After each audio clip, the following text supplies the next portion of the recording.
आज हम बात करेंगे साइक्लोथाइमिया या साइक्लोथाइमिक डिसऑर्डर के बारे में। साइक्लोथाइमिया एक प्रकार का मूड डिसऑर्डर है जिसमें व्यक्ति का मूड बार बार बदलता है और उसमें हल्के उतार चढ़ाव होते हैं, लेकिन ये बदलाव बाइपोलर डिसऑर्डर की तुलना में लेस सीवियर होते हैं। तो आइए इसे डिटेल्स में समझते हैं।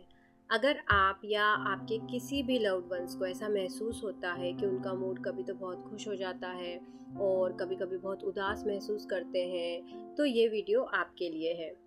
तो सबसे पहले हम बात कर लेते हैं इसके प्रमुख लक्षणों की। मूड में अप एंड डाउन की जो स्थिति है उसे दो कैटेगरीज में डिवाइड किया गया है, हाइपोमेनिया एंड डिप्रेशन।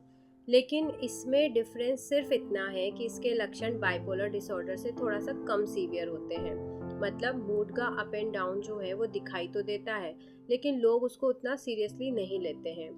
इसीलिए ये लेस पॉपुलर बट एक इम्पॉर्टेंट मेंटल हेल्थ कंडीशन है। अब हम हाइपोमेनिया के लक्षणों के बारे में समझ लेते हैं। अगर आपको बाइपोलर डिसऑर्डर के बारे में थोड़ा सा पता है या आपने बाइपोलर डिसऑर्डर के जो सिम्टम्स हैं वो वाला वीडियो अगर आपने देखा है तो आपको इसे समझने में ज़्यादा आसानी होगी। ये एक ऐसी स्टेट है जिसमें व्यक्ति असामान्य रूप से एनर्जेटिक और एक्साइटेड महसूस करता है।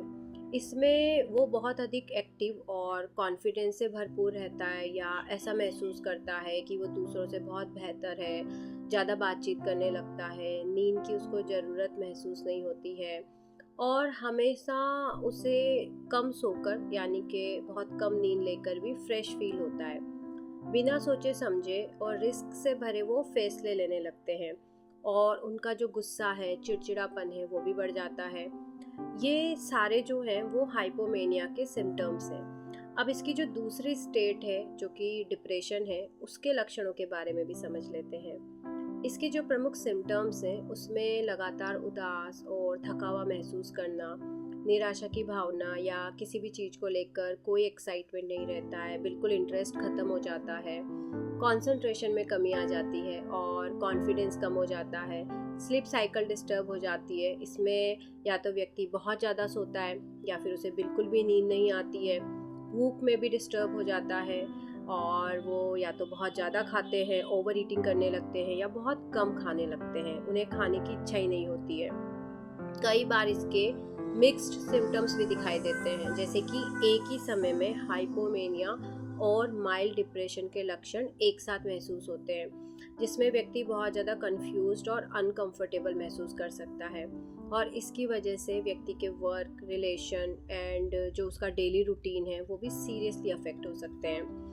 अब हम मूड स्विंग्स की जो फ्रिक्वेंसी है उसके बारे में जान लेते हैं। इसमें मूड स्विंग्स हाइपोमेनिया और माइल्ड डिप्रेशन के बीच रहते हैं। ये मूड स्विंग कुछ दिनों से लेकर कुछ हफ्तों तक रह सकते हैं, लेकिन इसमें व्यक्ति लंबे समय तक मतलब कम से कम 2 साल तक इन जो उतार चढ़ाव है इनका अनुभव करता है, एक्सपीरियंस करता रहता है। और इसके जो डायग्नोसिस है उसका ये एक बहुत इम्पॉर्टेंट पार्ट है, ड्यूरेशन। इसमें स्टेबल यानी कि जो नॉर्मल मूड है वो कमी होता है, मूड में अचानक बदलाव होते हैं जो कि बिना किसी स्पष्ट कारण के हो सकते हैं। और अगर इस स्थिति का इलाज ना किया जाए या ये डायग्नोसिस ना हो तो ये एक बाइपोलर डिसऑर्डर में बदल सकती है एंड ये व्यक्ति के जो मेंटल एंड फिजिकल हेल्थ है उस पर भी एक लॉन्ग टर्म नेगेटिव असर डाल सकती है। तो इसे नज़रअंदाज ना करें और इसके जो लक्षण हैं अगर इस तरह से आपको दिखाई देते हैं तो तुरंत एक मेंटल हेल्थ प्रोफेशनल से कांटेक्ट करें और अपना ख्याल रखें।